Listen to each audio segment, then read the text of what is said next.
Salut à tous, c'est 3D The Blatt et aujourd'hui on va de nouveau parler laser. J'ai reçu de la part de Geekbagging, mon partenaire, la Sculpfun iCube Pro. Voilà, cette petite machine qui fait à peu près 26 cm de profondeur par 30 de profondeur par 26 de large et par 22 de haut. Et bien, cette petite machine embarque un laser 5 watts et elle peut graver, elle peut atteindre des vitesses de 10 000 mm par minute. Voilà, donc machine assez rapide avec un petit laser qui devrait faire le taf au niveau de la gravure et même au niveau de la découpe sur des petites épaisseurs. On nous annonce que c'est un des faisceaux laser les plus précis possibles. Écoutez, on verra bien. En tout cas, ce que j'ai trouvé intéressant avec cette machine, c'est qu'elle est petite. Elle est donc facilement transportable. Elle a ce capot de protection qui lui permet d'avoir une enceinte semi-fermée. Elle a aussi une ventilation intérieure qui va du coup aspirer les fumées, qui va les faire passer dans un double filtre, un filtre à poussière et un filtre charbon actif. Et enfin, elle a un détecteur de température voilà, pour déclencher une alarme si jamais on dépasse les 45 degrés Celsius au sein de la machine. Avant de démarrer, petit rappel, puisque on parle de laser, pensez toujours à vous protéger les yeux. Voilà. Donc là, on a le capot, donc quand le capot est en place, normalement, vous n'avez pas besoin des lunettes. Mais si jamais vous enlevez le capot pour je ne sais quelle raison, pensez à mettre vos lunettes de protection.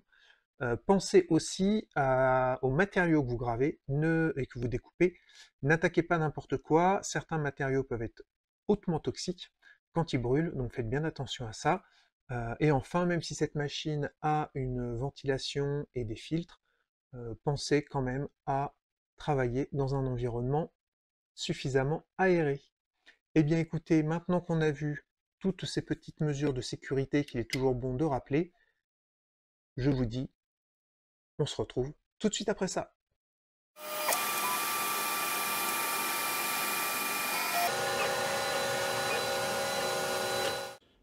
Voici donc tout ce qu'on a dans le carton de la Sculpfun iCube Pro. On a donc la machine, le laser. Ici, c'est un 5 watts avec le système hop, rétractable comme ça pour faire le focus. Très pratique. On a un couvercle qui va venir se glisser ici, qui va nous servir de protection, évidemment. Protéger nos yeux au niveau du laser. On a une plaque pour faire la découpe, pour protéger la surface qui est en dessous de la machine. Voilà, donc on peut la placer dessus ou en dessous. Un petit kit dans lequel on a un petit chiffon de nettoyage, des outils, une lentille de rechange. Je dirais que c'est les kits classiques de chez Sculpfun. Qu'est-ce qu'on a d'autre? On a un câble USB-C, car la machine, si vous voulez la brancher directement sur votre ordinateur, vous avez ici un connecteur USB-C à côté de la prise de branchement. Voilà. Ensuite, on a évidemment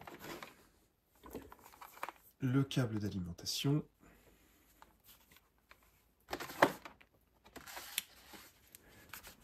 La documentation en anglais, allemand, français, italien, espagnol et polonais.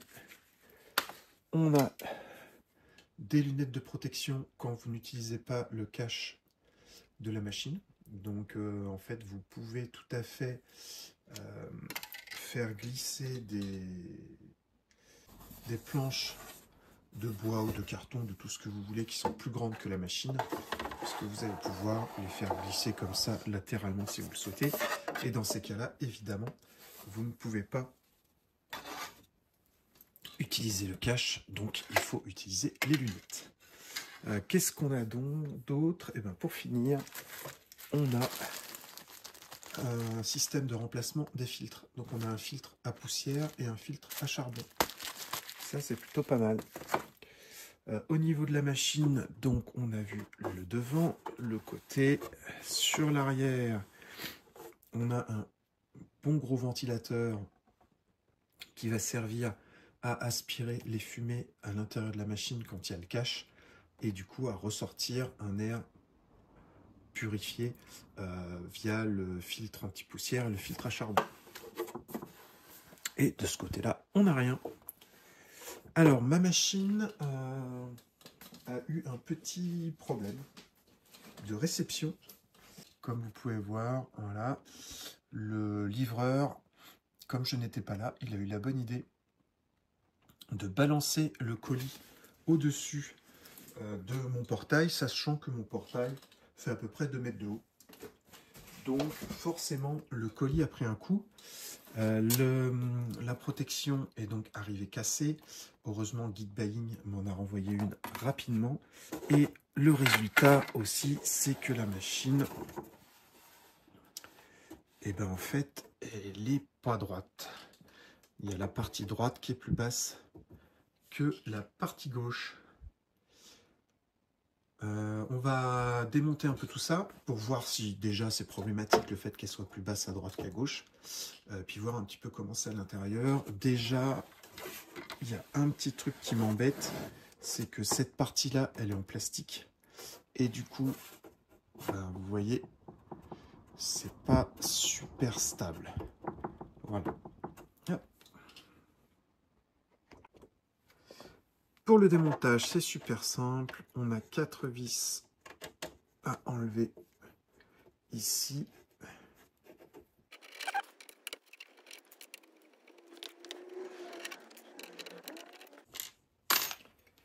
Ensuite, on passe la main en dessous, on pousse, et voilà. Le capot de la machine est enlevé. Alors, qu'est-ce qu'on a là-dedans? On a ici la carte mère. Là, le support pour le laser.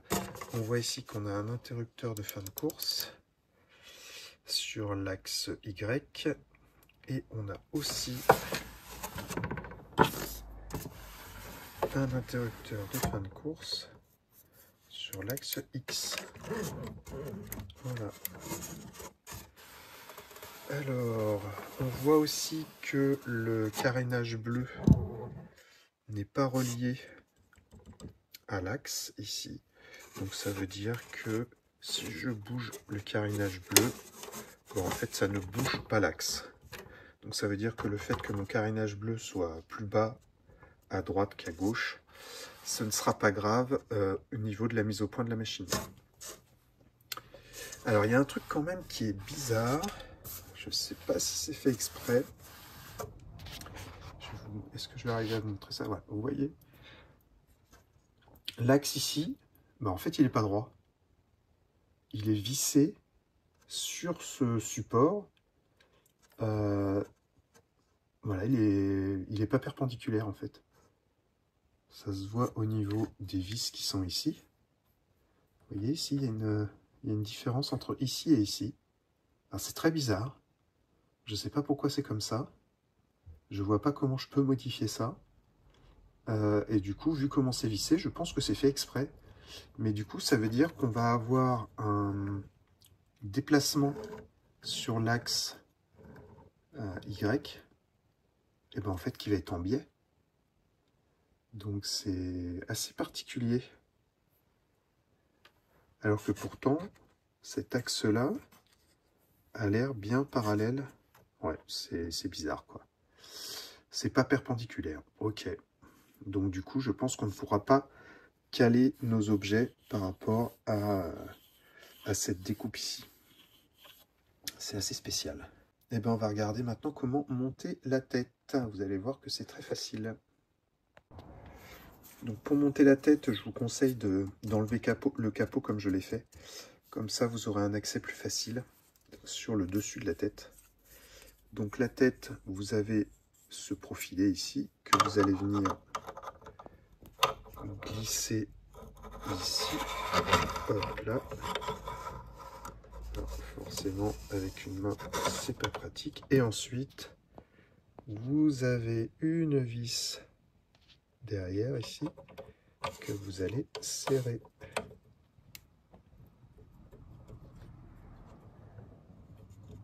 Hop, vous la montez comme ça.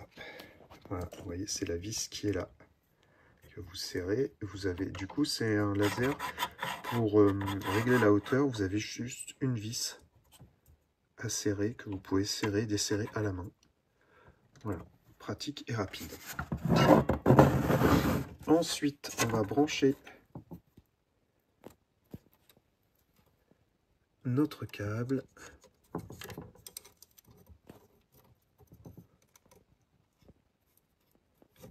Ici, clac. Et voilà, notre laser est en place. Pour changer le filtre, hop, en fait, ils sont à ce niveau-là, les filtres. Toc, juste devant le ventilateur. Vous avez 4 vis à enlever. Avec la petite clé Allen qui est fournie. Donc vous avez les 4 vis là. 1, 2,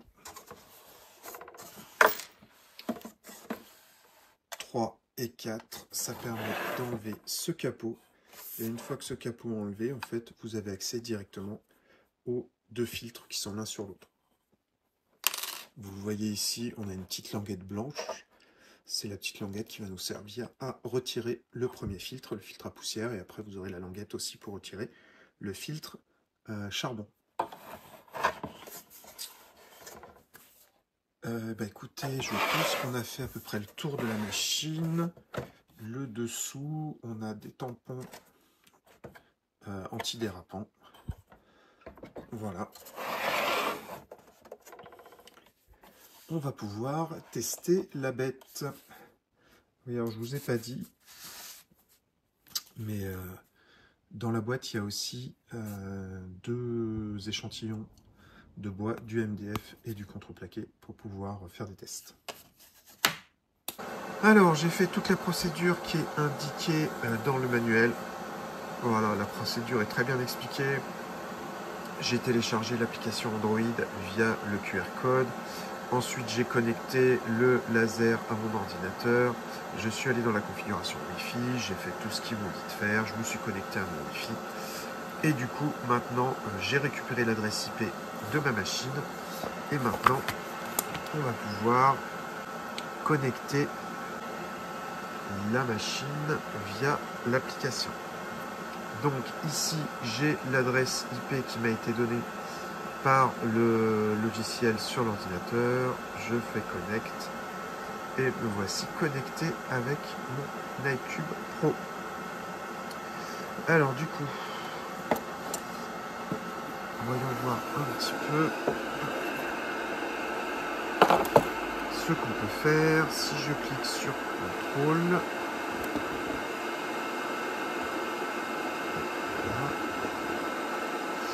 est-ce que je peux déplacer ma tête? Eh oui. Home.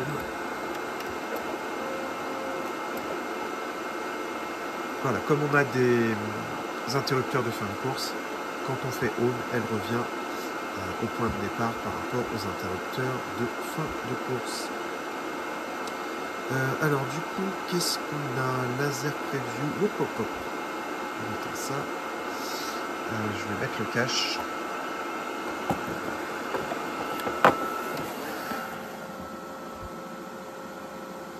Laser preview, ok.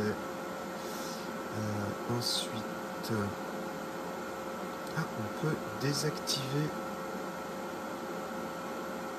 l'air assist. Ok.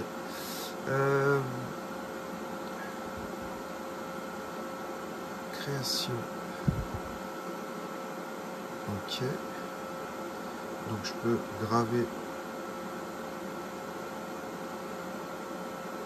différentes choses. Ça n'a pas l'air de super bien marcher cette histoire. Je peux pas faire un rectangle. Ah si.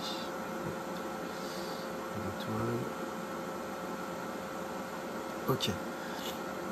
Et on peut annuler. Très bien. Là, ça sert à quoi?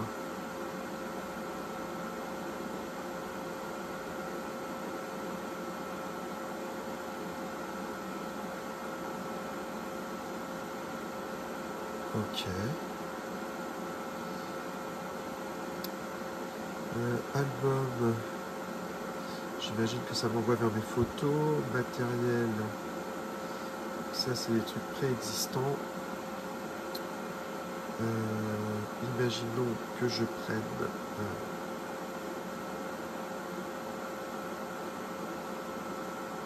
ce papillon.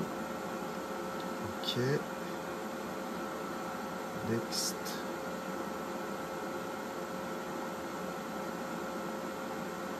Ok. Next. Alors, on va mettre je pense que je vais mettre un morceau de carton bois pour tester. Alors, on enlève la protection. J'ai mon morceau de carton bois. Je sors ça pour faire mon focus. Je vais mettre quand même la plaque de protection en dessous, on ne sait jamais.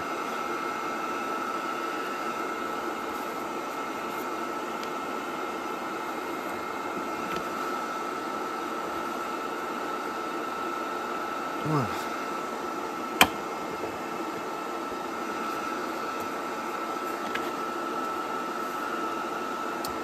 Du coup, je dévisse ma vis à droite, le laser descend, je revisse, je remonte. Hop, du coup mon focus est fait. Je reprends tout ça. Là. Je reprends mon appli. Alors, move. Je reviens. Ah, je suis plus connecté.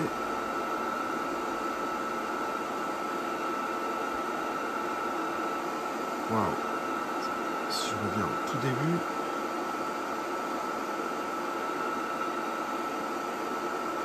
Connect. Ok. Contrôle. Je reviens en home. Ok. Je remets ma protection.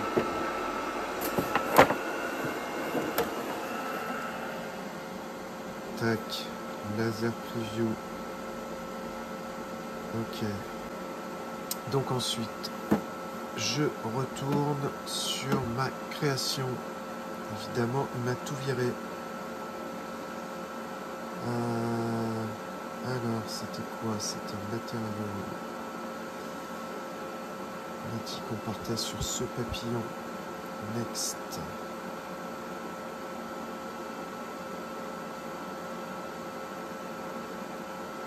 Alors, on va différent. Ça ne change pas grand chose. Next. Ok, la taille on est bon. Work speed, laser power. Donc on est à 50% de la puissance du laser. 1000 mm par minute. Ok, donc ça veut dire qu'on est... Waouh, mince. Je crois que j'ai lancé. Ok, justement, c'était ce que je voulais vous montrer. Quand on fait frame select, ça nous montre en fait la place que va prendre le visuel. Donc là, ça veut dire que je peux déplacer voilà, sur la droite. Si je reviens en arrière et que je refasse... Ah oui, il revient au début. D'accord. Alors, comment est-ce qu'on va faire? Je fais ça. Et je peux pas lui dire que c'est mon home. Ah ouais, ça limite un petit peu les possibilités là. Bon, et donc après je suis censé faire upload.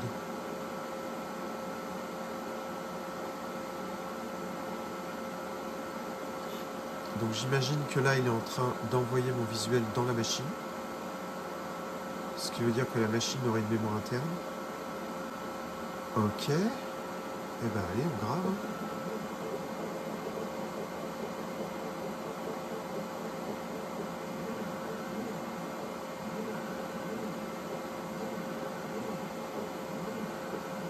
Ok. Et là, on est donc sur la vue qui nous permet de voir l'évolution de la gravure.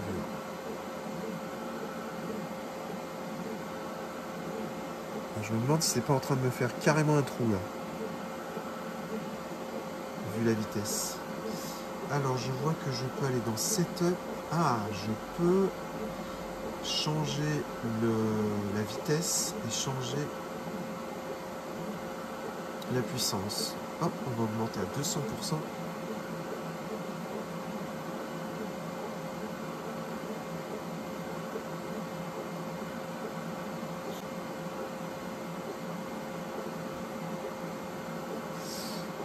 Ok. Je crois qu'on va arrêter là pour voir ce que ça donne. Hop. Confirme. Ok. Confirme. Alors, qu'est-ce que ça donne? Je pense que ça a dû faire un truc. Ouais, quoique. Ça n'a pas fait de trou. Ok, mais c'était quand même trop puissant.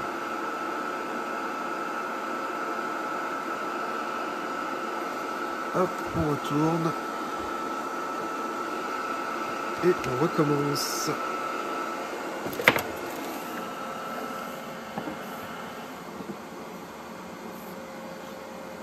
Et du coup, cette fois-ci, je vais augmenter la vitesse. Donc on va passer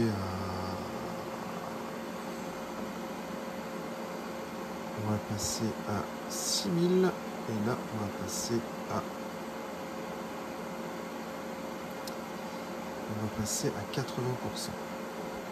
Allez, on va même passer à 7000 histoire que ça prenne pas 2 heures. Hop. Ok. Il faut que je retourne voilà, au démarrage. Parfait. Tac. Je revérifie ça. Ok, on est tout bon. Ok, next. Sketch. C'est sympa ça.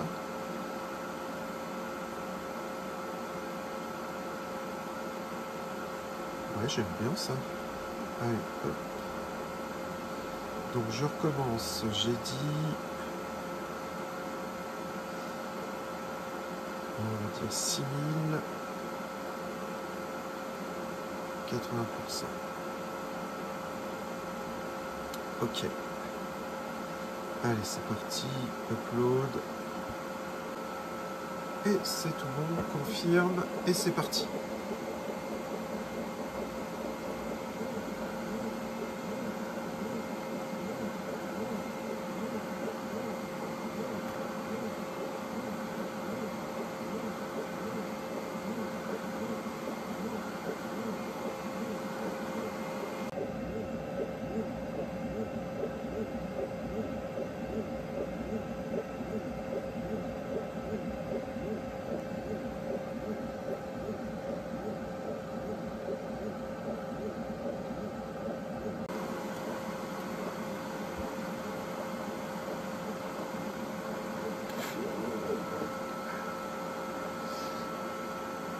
Alors, voyons voir le résultat.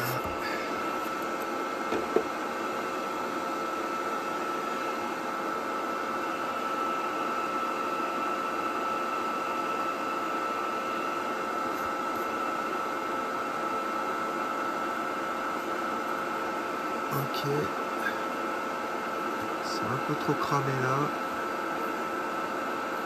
c'est marrant ça. Que ça ait autant cramé à certains endroits et pas à d'autres.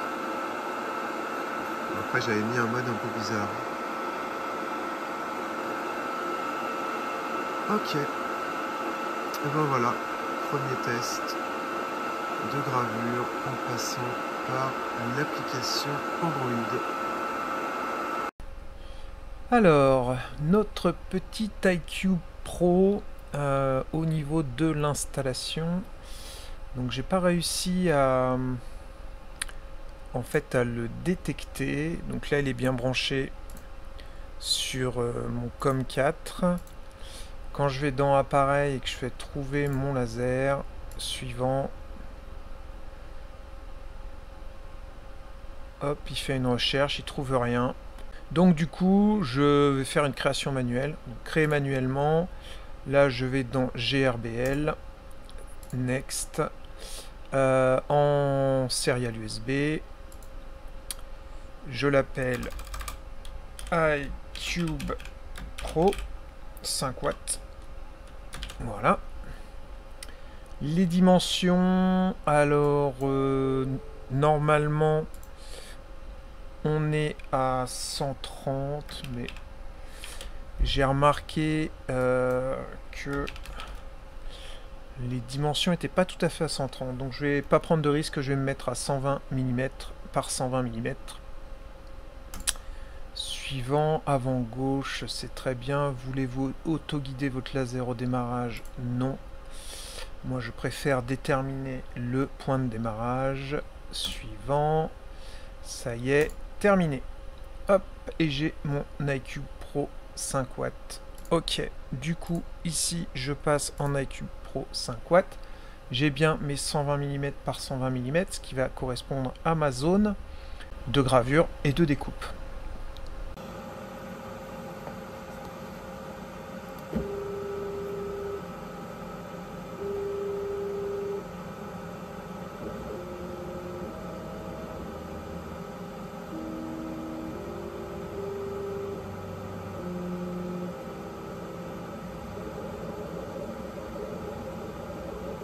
Alors j'ai fait mes tests de gravure et de découpe. Donc là on est sur du contreplaqué.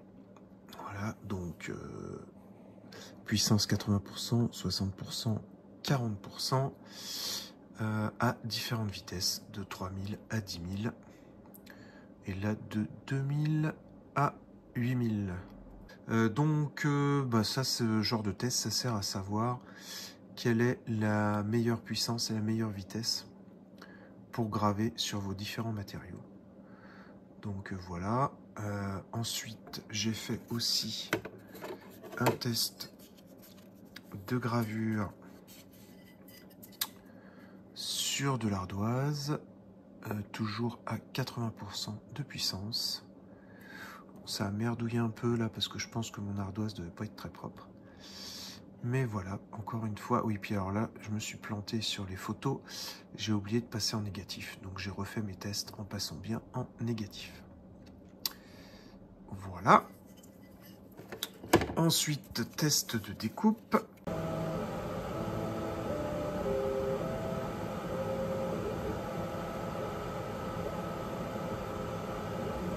Donc ici, à 90% de puissance avec une seule passe.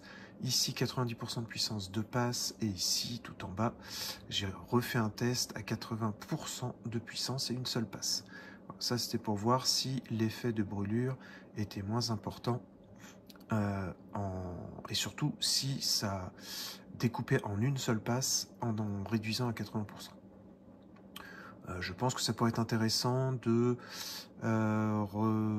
d'affiner un peu les tests, peut-être en essayant de descendre un peu la puissance. Le but étant bien sûr d'avoir le moins de brûlures possible. Alors c'était du contreplaqué de 3 mm, me semble-t-il. Non, excusez-moi, ce n'est pas du 3 mm, c'est du 1 mm 5, c'est pas la même. Voilà, donc là on voit que là où il y a le moins de brûlure, c'est en 600 avec 2 passes. Et sachant que de l'autre côté, c'est très propre parce que en fait j'étais pas complètement posé sur la plaque noire, j'étais posé ici sur le dessus, du coup il y avait un espace de vide entre la plaque noire et le contreplaqué, et du coup ça évite d'avoir les brûlures sur l'arrière. Vous pouvez voir derrière un premier test que j'avais commencé à faire sur la vague de Kusai, que j'avais arrêté en cours de route, mais j'en ai refait une autre, voilà, ce qui nous fait un bon test de gravure et de découpe, sachant que là par contre c'était du 2 mm 5 et j'ai réussi à le découper en 2 passes assez rapidement. Voilà, et puis la gravure, bah écoutez, la gravure, j'en suis plutôt content. C'est précis, c'est propre. Bon, évidemment, il y a un petit peu de burn en haut lié à la découpe. Mais sinon, c'est plutôt pas mal. Voilà. Pareil, j'ai fait un test sur une ardoise. Voilà, gravure complète d'un motif. Donc ça, voilà, ça a bien gravé. On a un blanc qui est plutôt pas mal. Alors évidemment par endroits, ça fait des trucs bizarres. Je sais pas pourquoi, ça doit venir de la composition de l'ardoise, je pense. Mais bon, ça rend quand même pas mal. Alors, un des avantages de cette machine, c'est sa taille. C'est-à-dire qu'elle est facilement transportable. Et du coup, vous pouvez facilement la poser sur différents objets. Par exemple, je ne sais pas si vous voulez graver sur une valise, si vous voulez graver, je pense même possiblement sur un mur. Donc je me suis dit que pour tester un petit peu ce côté pratique, je la pose sur l'objet sur lequel je veux graver. Je l'ai posé en fait sur le carton dans lequel j'ai reçu la machine. Et puis du coup, j'ai relancé l'application et puis je me suis dit, allez hop, on va graver un dragon sur le carton. Donc je vérifie que au niveau de la taille, ça correspond. Voilà, donc je ne l'ai pas fait trop grand, histoire que ce soit pas trop long. Upload. Et c'est parti.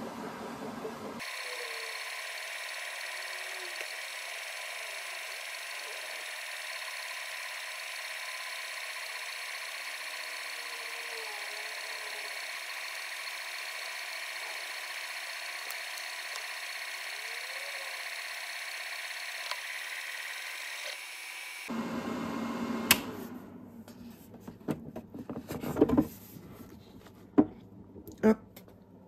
On enlève la machine. On la pose à côté.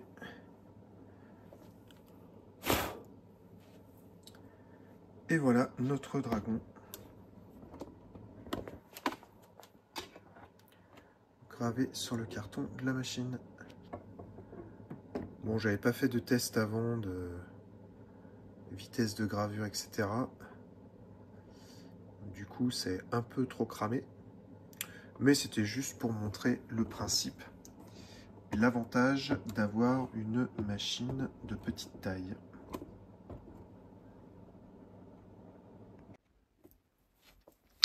Et nous voilà à la fin de cette présentation de la petite Sculpfun iCube Pro en 5 watts.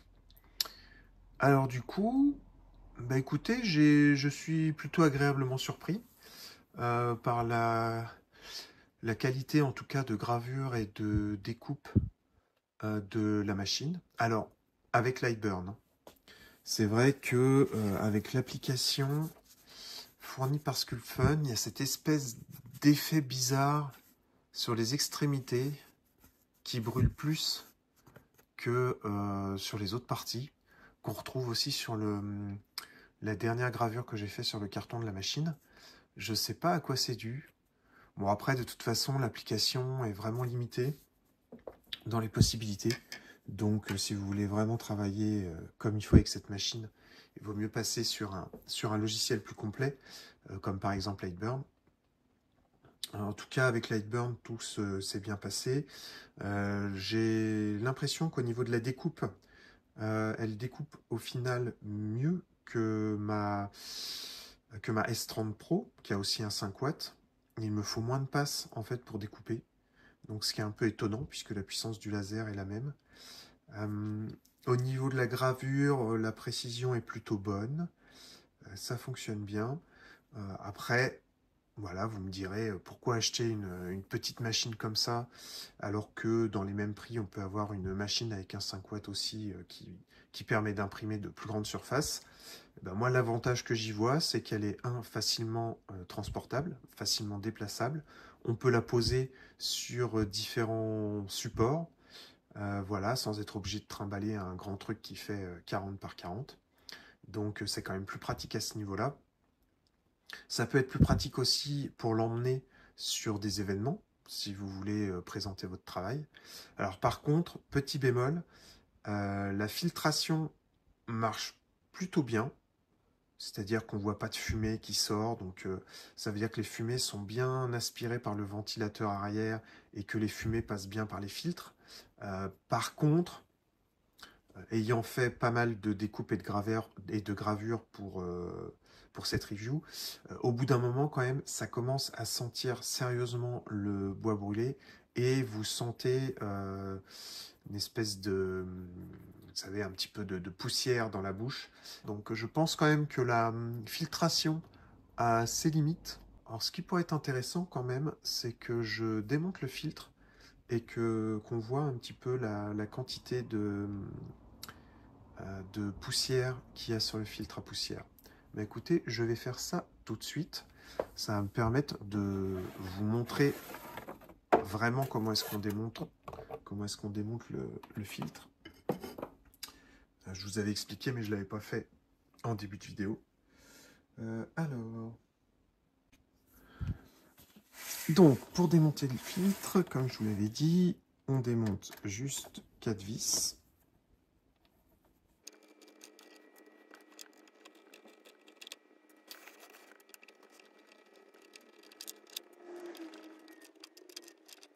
Donc voilà, j'ai enlevé mes 4 vis. Ensuite, je viens choper le carénage en plastique. Hop, je l'enlève. Faites attention qu'il y a un fil qui vient... en fait, c'est un fil, je pense que c'est une sonde de température. Parce que la machine est censée s'arrêter automatiquement si jamais elle détecte qu'il y a une trop forte température. Pour éviter les incendies, j'imagine. Hop, on sort le filtre. Alors, filtre neuf. Filtre, après, je dirais, j'ai fait combien? 3, 4, 5, 6. J'ai dû faire 6 gravures sur 5 gravures sur bois et carton bois. J'ai fait quelques découpes et j'ai fait 3 gravures sur ardoise. Donc voilà, vous voyez que le filtre quand même s'encrasse assez vite. Et après derrière, on a le filtre à charbon qui lui de toute façon est noir, donc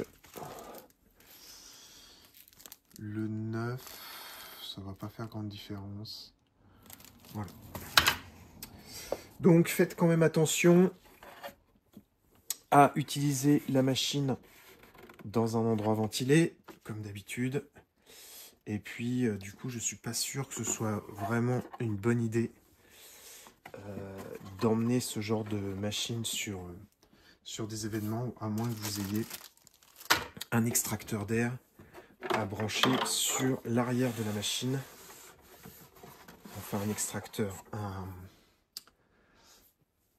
un tuyau d'extraction qui va sur une unité de purification de l'air, histoire d'avoir 2 niveaux de purification d'air et surtout d'avoir un niveau plus important avec une vraie machine de purification d'air. Voilà, que dire de plus? Au niveau du bruit, comme vous avez pu vous en rendre compte durant les vidéos, la machine est assez bruyante quand elle est ouverte, quand elle n'a pas son cache. c'est normal puisqu'elle a quand même un gros ventilateur pour extraire l'air.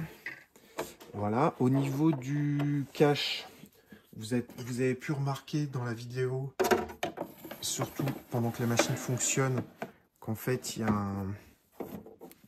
y a un jour à ce niveau-là. Alors vous inquiétez pas, hein, quand vous allez, si vous commandez cette machine, quand vous allez la recevoir, il n'y aura pas ce jour. Le jour, il est lié au fait que ma machine a subi un choc lié à la méthode de livraison. Et du coup, comme elle est plus basse à droite qu'à gauche, bah forcément, on se retrouve avec un jour ici. Mais la machine est censée... il n'est pas censé y avoir de jour à ce niveau-là. C'est censé être bien collé de partout, bien comme il faut. Je pense qu'on a fait le tour. Si jamais vous avez des questions, comme d'habitude, n'hésitez pas à les poser en commentaire. Si vous avez des commentaires aussi à apporter à cette vidéo, des informations à donner aux personnes qui vont venir regarder cette vidéo, n'hésitez surtout pas. Comme d'habitude, je répondrai à vos commentaires. Et puis, ben, si vous voulez vous abonner aussi, vous pouvez. Ça peut m'aider. Et puis, ben, d'ici, que vous dire de plus? On se retrouve dans une prochaine vidéo qui devrait arriver assez vite. Je remercie de nouveau Geekbuying qui m'a envoyé cette Sculpfun iCube Pro 5 watts, ce qui m'a permis de vous la présenter. Et puis je vous dis à la prochaine et d'ici là, soyez créatifs.